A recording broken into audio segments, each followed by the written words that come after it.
In this lecture, we will discuss about the cholinergic agonist.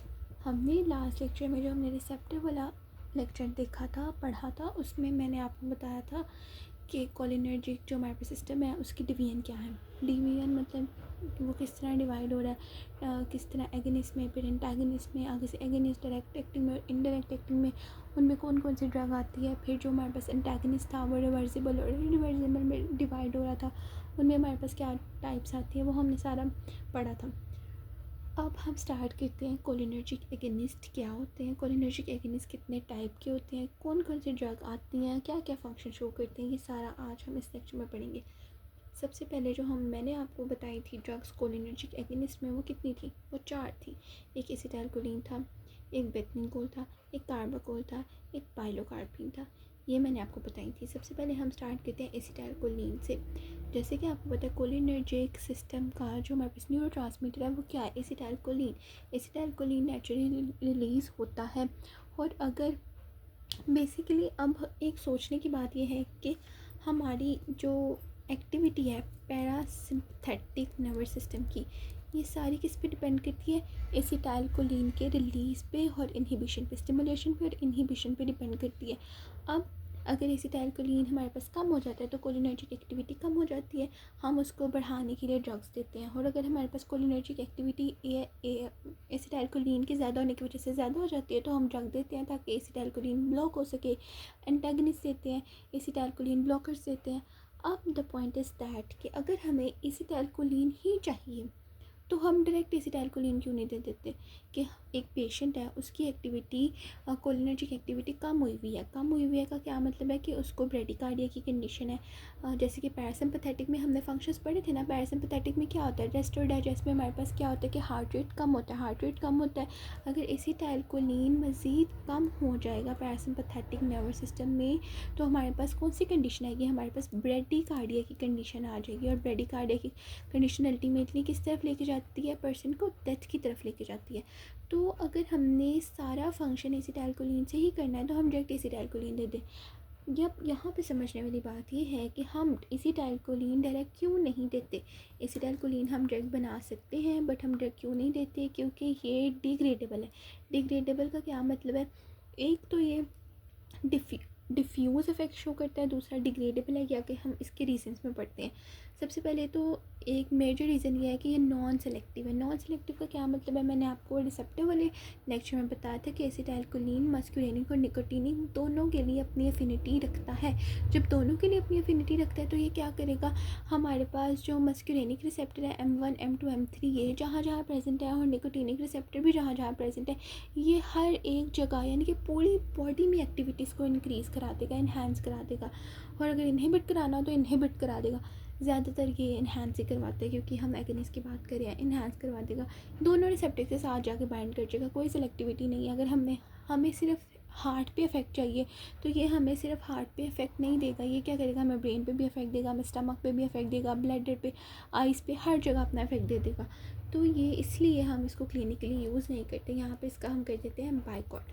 अब reason एक कुछ और भी है, ये जैसे मैंने बताया डिफ्यूज़ एक्शन शो करते हैं, ये बोथ के लिए अपनी एफिनिटी शो करते हैं, मस्कुलिनिक के लिए भी, निकोटिनिक के लिए भी। And the second reason is that this drug is very short acting. अब ये शॉर्ट एक्टिंग क्यों है, इसका ड्यूरेशन इतना शॉर्ट है, ये जल्दी से डिग्रेड हो जाती है। डिग्रेड क्यों हो जाती है, मैंने आपको बताया था कि हमारे पास ये पोस्ट सिनेप्टिक मेम्ब्रेन है, यहाँ पे एक मॉन्स्टर होता है जिसका नाम क्या था, एसिटाइलकोलिन एस्ट्रेस। जो एसिटाइलकोलिन एस्ट्रेस है वो एसिटाइलकोलिन को जल्दी से एसीटेट में और कोलिन में डिग्रेड कर देता है।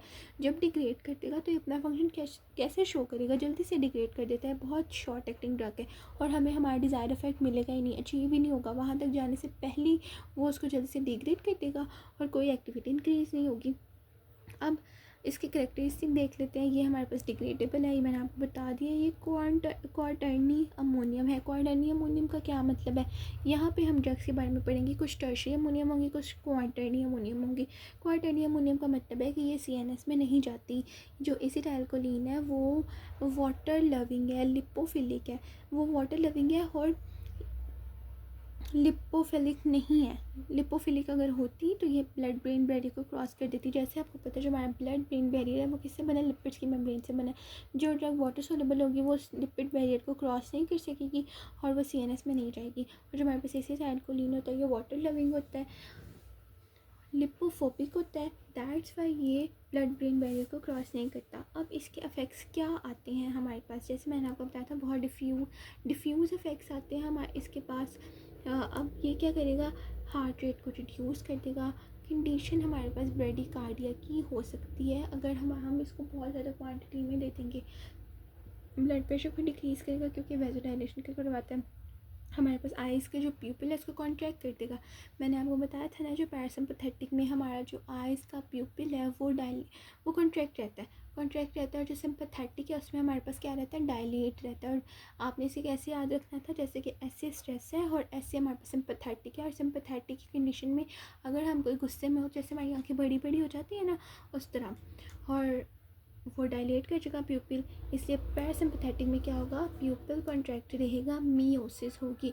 और ब्लैडर, अब ये एक फंक्शन इसका ये भी है कि क्या करता है, ब्लैडर के जो हमारे पास टेट्रोजल मसल्स हैं उनको कॉन्ट्रैक्ट कराता है और स्फिंक्टर्स मसल्स को रिलैक्स कराता है। अल्टीमेटली हमारे पास रिजल्ट क्या होता है, हमारे पास यूरिनेशन हो जाती है। अब जिन पेशेंट्स कुछ ऐसे पेशेंट्स होते हैं जिन में यूरिनेशन नहीं हो रही होती, मतलब उनकी कोलिनर्जिक एक्टिविटी कम हुई हुई है, दैट्स वाई यूरिनेशन नहीं हो रही है। अब हमें उन्हें ड्रग देनी पड़ेगी। एसिटाइलकोलिन मैंने आपको बताया दे नहीं सकती क्योंकि ये ड्रग यहाँ पे इफेक्ट नहीं शो करेगा, पूरी बॉडी में इफेक्ट शो कर देगा। उसके लिए यूरिनेशन करवाने के लिए हम दूसरी ड्रग देंगे, वो भी हम देखते हैं, लेकिन ये इस तरह अपना फंक्शन शो करता है। एगोनिस्ट बेसिकली क्या होता है, जो न्यूरोट्रांसमीटर के फंक्शन को ही मिमिक कर रहे होते हैं। जितनी हम ड्रग्स पढ़ रहे हैं जो नेचुरली अकरिंग एसिटाइलकोलिन है, इन्हीं के फंक्शन को मिमिक कर रहा है। और जो GIT है उसमें क्या करेगा, GIT में अपना स्टिमुलेटरी इफेक्ट शो करेगा क्योंकि GIT में M2 रिसेप्टर प्रेजेंट होते हैं। गैस्ट्रिक सिक्रीशंस बढ़ा देगा, इंटेस्टाइनल और गैस्ट्रिक मोटिलिटी को बढ़ा देगा। यहाँ पे हमारा एसिटाइलकोलिन खत्म होता है, हमने एसिटाइलकोलिन पढ़ लिया। अब द सेकंड जो हमने ड्रग पढ़नी है वो हमारे पास कौन सी है, वो हमारे पास है बेथनीकोल। जो बेथनीकोल है ये हम क्लिनिकली यूज़ करते हैं। क्लिनिकली यूज़ क्यों करते हैं, हमारे पास सिलेक्टिव ड्रग है। सिलेक्टिव ड्रग किसके लिए, ये मस्क्यूरेनिक रिसेप्टर पे बाइंड करती है और ये अनसब्स्टिट्यूटेड कार्बोनाइल एस्टर्स है, स्ट्रक्चरली सिमिलर टू एसिटाइलकोलिन है। जैसे मैंने आपको बताया एंटागनिस्ट है, मिमिक कर रहा है फंक्शन को, तो एसिटाइलकोलिन से सिमिलर होगा तो मिमिक करेगा। और इसके पास अब ये मस्क्यूरेनिक ही क्यों है, ये निकोटीन पे जाके बाइंड क्यों नहीं करेगी, क्योंकि जो बेथनीकोल का बायोकेमिकल स्ट्रक्चर होता है ना, जो हमने फर्स्ट प्रॉफ में पढ़े थे, जो वो बायोकेमिकल स्ट्रक्चर्स अगर आप देखें तो उसमें जो बेथनीकोल का स्ट्रक्चर है वो मस्क्यूरेनिक रिसेप्टर के लिए ही सूटेबल है, क्योंकि उसमें मिथाइल ग्रुप ऐड है तो क्या होगा, ये मस्क्यूरेनिक रिसेप्टर पे बाइंड करेगा। और दैट्स वाई निकोटीनिक पे बाइंड नहीं करेगा क्योंकि निकोटीनिक के लिए एफिनिटी ही नहीं शो करता। अब इसका ड्यूरेशन ये जैसे कि बहुत शॉर्ट एक्टिंग थी, तो एज़ कम्पेयर टू दिस ये हमारे पास 1 और ड्यूरेशन है। इसका मतलब ये 1 और आपकी बॉडी में स्टे करेगी। ये भी क्वाटर्नरी अमोनियम है। क्वाटर्नरी अमोनियम जैसे मैंने आपको बताया कि ये ड्रग भी वाटर लविंग है, तो ये CNS के लिपोफिलिक बैरियर को क्रॉस नहीं करेगी। नॉन डिग्रेडेबल है एसिटाइलकोलिन एस्ट्रेस से। जो मैंने आपको इस मॉइस्चर के बारे में बताया था, ये ड्रग उससे डिग्रेड नहीं होती। अब डिग्रेड नहीं होती तो मतलब ये बॉडी में रहेगी, मतलब ये अपना इफेक्ट शो करती रहेगी, नहीं, ऐसा नहीं होगा। एक टाइम के बाद हमें इसको डिग्रेड तो कराना पड़ेगा, तो हम किससे करवाएंगे, इसके लिए दूसरे डिग्रेडेबल मटेरियल हैं। मैंने आपको जो लेक्चर में बताए थे, एक लेक्चर में मैंने आपको बताए थे 2 डिग्रेडेबल मटेरियल, वो आपने लास्ट से लास्ट लेक्चर देखना है। और उसमें मैंने आपको बताए थे वो जो 2 मटेरियल हैं डिग्रेडेबल, वो आर्टिफिशियली जो हम ड्रग देते हैं उनको डिग्रेड करने के लिए यूज़ होते हैं। ये यूज़ नहीं होगा, इससे नहीं होंगे, किसी और एस्ट्रेस से ये डिग्रेड होंगे, लेकिन होंगे, हम खुद करवाएंगे। ये तो खुद बहुत हो रहे थे, ये हम खुद करवाएंगे। अब हम इसका एक्शन देखते हैं। अब आपने देखा बेथनीकोल कैसे सूटेबल है और कैसे नहीं। अब इसका एक्शन क्या है, बेथनीकोल क्या करवाता है, ये हमारे पास स्टिमुलेट करवाता है मस्कुरेनिक रिसेप्टर को M1 और M2। तो क्या करेगा, M1 और M3 कहाँ पे प्रेजेंट होते हैं, M1 स्टमक में प्रेजेंट होता है, M3 हमारे पास ब्लैडर में, आइज़ में, GIT में इस तरह प्रेजेंट होता है। ये करवाएगा increase intestinal motility and tone, ये इस तरह करवाएगा। अब मैंने आपको जैसे बताया था कि एक पेशेंट है और उसको यूरिनेशन का प्रॉब्लम है, उसकी कोलिनर्जिक एक्टिविटी कम हुई हुई है, हमने उसकी कोलिनर्जिक एक्टिविटी को मतलब एसिटाइलकोलिन के लेवल को बढ़ाना है। बढ़ाने के लिए हम क्या करेंगे, एसिटाइलकोलिन देंगे? नहीं, एसिटाइलकोलिन तो नॉन सेलेक्टिव है, हम दे ही नहीं सकते। हम क्या देंगे उसको, बेथनिकोल देंगे। जब हम उसको बेथनिकोल देंगे, बेथनिकोल क्या करेगी, एसिटाइलकोलिन के फंक्शन को मिमिक करेगी तो जाके क्या करेगी, जाके ये करवाएगी ट्रिचोजन मसल को स्टिमुलेट करवाएगी और रिलैक्स करवाएगी ट्राइगोन और सिम्फिक्टर मसल को। अल्टीमेटली क्या हो जाएगा, अल्टीमेटली हमारे पास यूरिनेशन हो जाएगी। अब हम इसको क्या क्या चीज़ें ट्रीट करने के लिए हम दे सकते हैं, इसको हम दे सकते हैं और टोनिक ब्लैडर को ट्रीट करने के लिए दे सकते हैं। टोनिक ब्लैडर को हम फ्लैसिड और अंडर एक्टिव ब्लैडर भी कहते हैं। ये क्या कंडीशन होती है टोनिक ब्लैडर की, इसमें हमारे पास जो ब्लैडर है ना, ये कॉन्ट्रैक्ट नहीं कर रहा होता और यूरिनेशन में डिफ़िकल्टी हो रही होती है और समटाइम्स लीकेज भी हो रही होती है। लीकेज इन द सेंस कि जैसे कोई पेशेंट है, उसको ये डिज़ीज़ है, ये कंडीशन हुई हुई है और उसका ब्लैडर सही तरह कॉन्ट्रैक्ट नहीं कर रहा, उसको सही तरह यूरिन आ नहीं रहा और बहुत डिस्कम्फर्ट सी फीलिंग है। ऐसा फील होता है कि आ रहा लेकिन आता नहीं है, या तो लीकेज हो जाती है यूरिन की इस तरह और उसको पता भी नहीं चलता, ये कंडीशन है। उस कंडीशन में हम बेथनिकोल देते हैं। ये ब्लैडर के मसल्स को रेगुलेट करती है और पोस्ट पैरेटिव और पोस्टमार्टम के केस में भी देते हैं। अब ये क्या कंडीशन है, जो पोस्टमार्टम है मतलब कि टाइम आफ्टर चाइल्ड बर्थ, जब कोई मदर किसी बेबी को डिलीवर करवाती हैं तो उसके बाद जो चाइल्ड बर्थ के बाद वाला पीरियड होता है उसे हम पोस्टमार्टम पीरियड कहते हैं। उसमें भी यूरिन रिटेंशन की कंडीशंस आती हैं तो उसमें हम बेथनिकोल देते हैं। और पोस्टमार्टम क्या होता है, सर्जरी, अगर कोई ब्लैडर की सर्जरी है या कोई इस तरह इस एरिया की सर्जरी है तो आफ्टर सर्जरी अगर यूरिनेशन का कोई मसला आ रहा है तो हम फिर पेशेंट को ये ड्रग देते हैं। और न्यूरोजेनिक ब्लैडर एटोनी, ये क्या है हमारे पास, इनकम्प्लीट ब्लैडर एम्पटी और यूरिन इंटेंशन। अब ये क्या होगा, जैसे कि कोई पेशेंट है, उसको फील हुआ कि यूरिनेशन उसको फील हुई, अब वो जब उसने यूरिन किया है तो लेकिन ब्लैडर कम्प्लीटली एम्पटी हुआ ही नहीं। ब्लैडर जब कम्प्लीट एम्पटी नहीं हुआ तो एक डिसकम्फर्टिव फीलिंग है, थोड़ी देर बाद उसे फिर फील होगा कि यूरिनेशन उसको फील होगी, थोड़ी देर बाद डिसकम्फर्ट से फीलिंग रहेगी। और क्योंकि ब्लैडर इनकम्प्लीट एम्पटी होगा, कम्प्लीटली एम्पटी होगा ही नहीं कभी भी इस कंडीशन में। और क्या होगा, यूरिन रिटेंशन, यूरिन ब्लैडर में रहेगा और some time drop wise drop leakage की कंडीशन हो सकती है। ये कंडीशन है और इस तीनों कंडीशंस में हम बेथनिकोल देते हैं। अब बेथनिकोल हम कब नहीं दे सकते, don't use in obstruction, it become Contra indicated. अगर हमारे बॉडी के किसी भी पार्ट में कोई ऑब्स्ट्रक्शन हो गया, ऑब्स्ट्रक्शन मतलब कि कोई किडनी स्टोन है, कहीं बॉडी पे कोई पत्थरी या इस तरह का कोई मामला है, तो अगर हम ये ड्रग देंगे और ये ड्रग वहाँ से पास नहीं करती तो ये वहाँ पे रुक जाएगी तो क्या होगा, वहाँ पे हमारे पास टॉक्सिसिटी कॉज कर देगी। तो इस तरह की कंडीशन में हम ये ड्रग नहीं देते। अदरवाइज़ ये ड्रग क्लिनिकली इम्पॉर्टेंट है और हम ये ड्रग क्लिनिकली देते भी हैं। अब हम इसके कुछ एडवर्स इफेक्ट देख लेते हैं। अगर हम इसको ज़्यादा क्वांटिटी में देते हैं या इसके जो साइड बाय साइड जैसे कि हर मेडिसिन के एडवर्स इफेक्ट आते हैं, वो क्या आएगा, हमारे पास ये पैरासिम्पथेटिक नर्वस सिस्टम यानी कि कोलिनर्जिक एक्टिविटी को बढ़ा देगा। अब आप मुझे बताएं कि पैरासिम्पथेटिक नर्वस सिस्टम के फंक्शंस क्या थे, रेस्ट और डाइजेस्ट के फंक्शन क्या थे। रेस्ट और डाइजेस्ट में हमारे पास क्या आ रहा था, स्लाइवेशन को इंक्रीज़ करा देगा, स्लाइवेशन हो रही होती है, स्वेटिंग को इंक्रीज़ करा देगा, एक्स्ट्रा इंक्रीज़ करवा देगा। म्यूकस सिक्रीशन, जैसे बताया था नॉर्मल कंडीशन में जीआईटी में हमारी सिक्रीशंस हो रही होती हैं, ये उन जीआईटी की मोटिलिटी को, जीआईटी की सिक्रीशंस को बढ़ा देगा, जिसकी वजह से डायरिया हो सकता है, नोजिया हो सकता है। और ये M2 पे तो इनहिबिटरी इफेक्ट शो कर रहा था, यानी कि हार्ट के लिए तो इनहिबिटरी इफेक्ट शो कर रहा था। नॉर्मल कंडीशन में पैरासिम्पथेटिक में हार्ट क्या होता है हमारे पास, बार बार मैं आपको बता रही हूँ, हार्ट हमारे पास नॉर्मल कंडीशन में हार्ट बीट कम होती है। और अगर हम इस ड्रग को देंगे, मतलब कि अगर ज़्यादा क्वांटिटी में देते हैं और पेशेंट टॉक्सिसिटी की तरफ चला जाता है तो क्या होगा, क्या केस हो सकता है, हमारे पास हार्ट रेट इतना कम हो जाएगा कि ब्रेडिकार्डिया की कंडीशन आ जाएगी और पेशेंट अल्टीमेटली किस तरफ जाएगा, डेथ की तरफ जाएगा। अब हम ये एक पॉइंट है, atropine sulphate give to overcome sphere cardiovascular and bronchoconstriction responses. अब ये हमारे पास ब्रोंकोस्पैज्म यानी कि ब्रोंकोकंस्ट्रिक्शन भी करवाता है। अगर हमारे पास इस ड्रग की टॉक्सिसिटी हो गई है, किसी पेशेंट को किसी डॉक्टर ने बेथनिकोल बहुत ज़्यादा दे दिया और पेशेंट ब्रेडिकार्डिया और ब्रोंकोस्पैज्म की कंडीशन में जा रहा है, तो हम क्या देंगे, एंटागनिस्ट देंगे एंटीडोट, जिसे हम बेसिकली कहते हैं एंटीडोट देंगे, हम एट्रोपिन सल्फेट देंगे जो आके इसके इफ़ेक्ट्स को कम करेगा और ब्लॉक करेगा। The third drug is carbachol. हमने अभी तक कौन सी पढ़ी है, हमने एसिटाइलकोलिन पढ़ी है, and the second one is bethanechol पढ़ी है। बेथनिकोल सिलेक्टिव थी, मस्कुरेनी के लिए सिलेक्टिव थी, जबकि एसिटाइलकोलिन हमारे पास नॉन सिलेक्टिव ड्रग थी, दोनों पे बाइंड करती थी। अब ये भी हमारे पास नॉन सिलेक्टिव ड्रग है। जहाँ पे आपको वर्ड आ गया नॉन सेलेक्टिव, मतलब कि दोनों के लिए अफिनिटी रखती है, क्लिनिकली इंपॉर्टेंट नहीं है, हम यूज़ ही नहीं कर सकते क्योंकि डिफ्यूज़ इफेक्ट शो करेगी, जैसे कि मैंने आपको बताया था, सिमिलर टू द एसिटाइलकोलिन, और इसका ड्यूरेशन बहुत ज़्यादा होता है और ये हाई पोटेंसी की ड्रग होती है।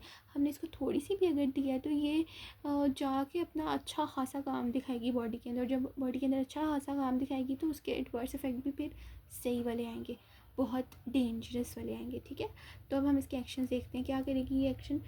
अगर ये बॉडी में हम देखते हैं किसी पेशेंट को, तो CVS और GIT की जो हमारे पास, जैसे कि हमारे पास क्या होता है पैरासिम्पैथेटिक में, CVS में ये हार्ट रेट को डिक्रीज़ कराएगी, GIT के सिक्रीशंस को बहुत इंक्रीज़ करा देगी, स्टिमुलेटरी इफेक्ट शो कराएगी, दैन उसके बाद सब कुछ इनहिबिट कर देगी। और इसके अब हम इसको कहाँ दे सकते हैं, यहाँ तो नहीं दे सकते क्योंकि यहाँ तो ये अच्छा खासा काम ख़राब ही करेगी। अब हम इसको, इसके जो प्रोमिनेंट हैं फंक्शंस वो आई पे हैं। हम इसको ग्लोकोमा को ट्रीट करने के लिए दे सकते हैं। रिड्यूस इंट्राओकुलर प्रेशर, जैसे कि आपको पता है ग्लोकोमा के केस में इंट्राओकुलर प्रेशर इंक्रीज़ हुआ होता है। ग्लोकोमा एक डिजीज़ है और बहुत इंपॉर्टेंट है, ये हम डिटेल में एक सेपरेट लेक्चर में पढ़ेंगे। अभी आपने बस ये याद रखना है कि ग्लोकोमा में इंट्राओकुलर प्रेशर इंक्रीज़ हुआ होता है, तो ये इंट्राओकुलर प्रेशर को रिड्यूस करने के लिए यूज़ होती है, एज अ ड्रॉप की फॉर्म में भी अवेलेबल होती है।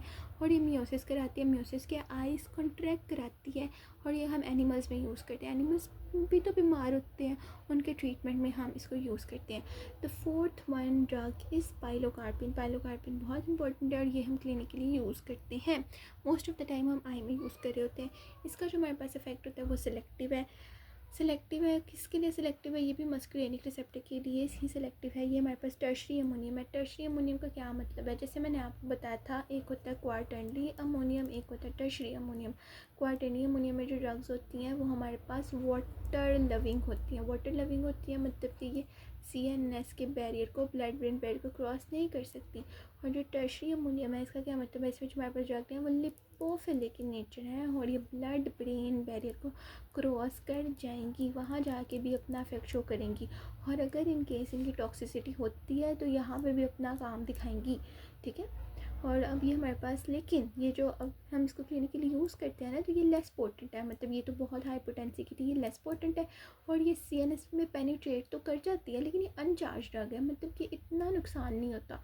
और अब हम इसको क्लिनिकली कहाँ यूज़ करते हैं, हम हार्ट के लिए यूज़ नहीं करते, हम इसको GIT के लिए नहीं यूज़ करते, हम इसको क्लिनिकली यूज़ करते हैं ऑप्थोमोलॉजी में, मतलब आई के ट्रीटमेंट में यूज़ करते हैं।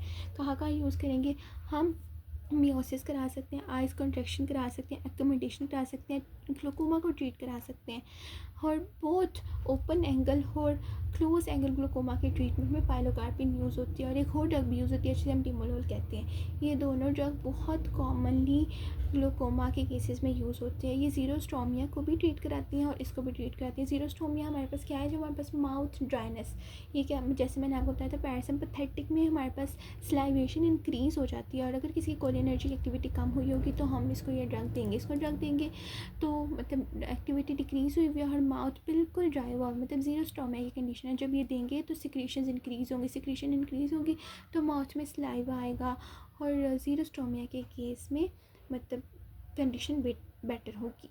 अब एडवर्स इफेक्ट क्या आएंगे इसका, हमारे पास विजन ब्लर हो सकता है, डायफोरेसिस हो सकता है, एक्सेसिव सलाइवेशन भी हो सकती है, और हमारे पास जो कॉमन एडवर्स इफेक्ट आ रहे हैं वो हमारे पास डम बेल्स के, अपना मतलब ये एक एब्रीविएशन से याद रख सकते हैं, डायरिया हो सकता है, यूरिनेशन, मियोसिस, और ये ब्रेडिकार्डिया, ब्लड डैमेज हो सकता है, मैसेज हो सकता है, लैक्रीमेशन हो सकती है, सलाइवेशन हो सकती है, स्वेटिंग हो सकती है, ये सारी चीज़ें इंक्रीज़ हो जाएंगी इन केस ऑफ टॉक्सिसिटी। और अगर हम इसके पाइलोकार्पिन और टिमोलोल के ड्रॉप्स मिलते हैं, ये हम ग्लूकोमा के केस में देते हैं, और मोस्ट ऑफ द टाइम ये इसी तरह यूज़ होती हैं ये ड्रग्स।